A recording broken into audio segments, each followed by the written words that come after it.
اللہم صلی علی محمد و علی محمدین کما صلیت علی ابراہیم و علی آل ابراہیم انک حمید مجید اللہم بارک علی محمد و علی محمدین کما بارکت علی ابراہیم و علی آل ابراہیم انک حمید مجید۔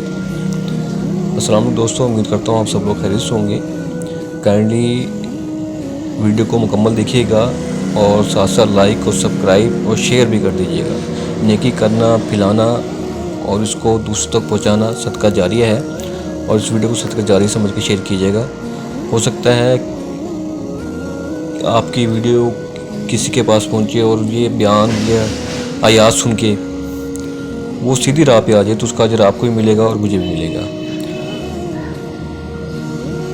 قرآن شریف کی سورۃ نمبر 4 سورۃ نساء کی آیات نمبر 120 میں اللہ تعالیٰ شیطان کے بارے میں بتا رہا ہے کہ شیطان انسان کو کس طرح بہکاوے میں لے کے آتا ہے، اس کے بارے میں ذکر ہو رہا ہے، اور اینڈ میں جو اس کے بہکاوے میں آئے گا اس کا ٹھکانہ جہنم ہے۔ ترجمہ ہے، وہ ان سے زبانی وعدے کرتا رہے گا اور سبز باغ دکھاتا رہے گا، مگر یاد رکھو شیطان کے جو وعدے ان سے ہیں وہ سراسر فریب کاریاں ہیں۔ تفسیر ہے، شیطان کا سارا کاروبار ہی وعدوں اور امیدوں کے بل پر چلتا ہے۔ وہ انسان کو انفرادی طور پر یا اجتماعی طور پر جب کسی غلط راستے کی طرف لے جانا چاہتا ہے تو اس کے آگے ایک سبز باغ پیش کر دیتا ہے۔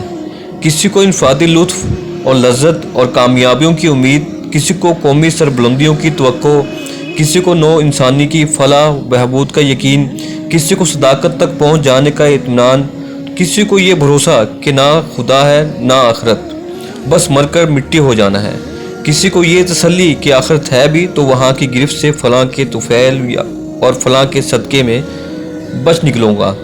غرض جو جس وعدے اور جس توقع سے فریب کھا سکتا ہے اس کے سامنے وہی پیش کرتا ہے اور پھانس لیتا ہے۔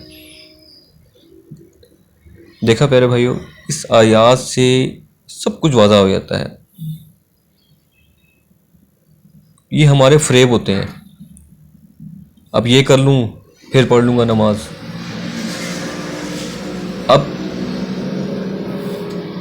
میٹرک کر لوں نوکری مل جائے گی مجھے، حالانکہ رزق تو دینے والا تعالیٰ ہے، ہمارا کام کوشش کرنا ہے۔ اصل چیز کو ہم بھول جاتے ہیں، ہمیں کس مقصد کے لیے پیدا کیا کہ اللہ تعالیٰ نے جس مقصد پہ پیارا کا صلی اللہ علیہ وآلہ وسلم نے زندگی گزاری، جس مقصد پہ ہمارے صحابہ کرام نے زندگی گزاری، ہماری بہت بڑی تاریخ ہے، اور اس کے بعد اتنا بڑا معجزہ ہے۔ جتنے بھی انبیاء کرام آئے ہیں ان کے معجزے ان کے ساتھ چلے گئے ہیں، لیکن ہمارے پیارے آقا صلی اللہ علیہ وآلہ وسلم کو جو معجزہ دیا تھا اللہ تعالیٰ نے وہ یہی ہے، وہ ہے قرآن شریف جو ہمارے پاس ہے، اور اس میں دنیا کے تمام مسئلوں کا حل ہے۔ تو میرے پیارے بھائیوں، اس کو پڑھنا شروع کریں ترجمے کے ساتھ، تفسیر کے ساتھ۔ اس میں ہدایت ہے، فلاح ہے، کامیابی ہے، سب کچھ اسی میں ہے۔ یہ دنیاوی زندگی ہے، فرض کریں ہم دیکھتے ہیں کوئی ایم بی کر رہا ہے، بی بی کر لیا ہے، ایم فل کر لیا ہے، تو وہ عارضی چیز ہے، عارضی مقام ہے، یہ مستقل مقام ہے۔ دنیا میں بھی امن رہتا ہے، بندہ اگر اس پہ عمل کرتا ہے، قرآن شریف کو ترجمہ سر پڑھتا ہے، دنیا میں پرسکون رہتا ہے اور آخرت میں پرسکون رہتا ہے۔ چھوٹی موٹی سختیاں جو مشکلات آتی ہیں، جب بندہ قرآن شریف کی طرف رجوع کرتا ہے تو ان کو صبر اور برداشت کرنے کی ہمت ہوتی ہے بندے کے اندر، اللہ تعالیٰ مدد کرتا ہے اس کی ہر معاملے میں۔